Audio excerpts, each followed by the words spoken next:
Guys, আজকে আমরা চলে এসেছি লাল চন্দনের ফার্মে। যেমন আমরা পুষ্পা মুভিতে দেখেছি লাল চন্দন, এটা ওরই ফার্ম। এটা এখন গাছ ছোট, এটাকে রেডি হতে কমসে কম 8 থেকে 10 বছর টাইম লাগবে। এখন এটা ছোট। এই দেখেন আপনার লাল চন্দনের পাতা এরকম হয়।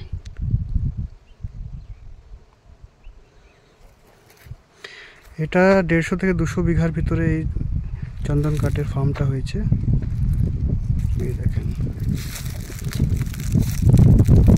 প্রচুর বড় ফার্ম।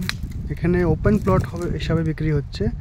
ওইতে চন্দন কাঠের গাছটা লাগানো আছে। যে যে প্লট কিনবে সে গাছগুলো ফ্রি পাবে।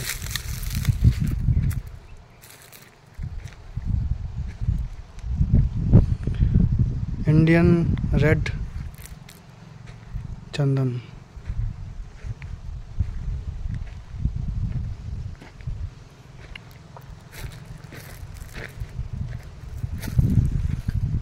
Red sandalwood plant.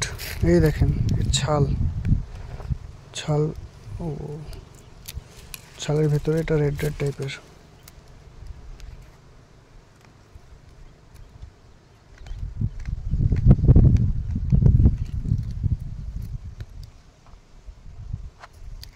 এই দেখেন চন্দন কাঠের ফল।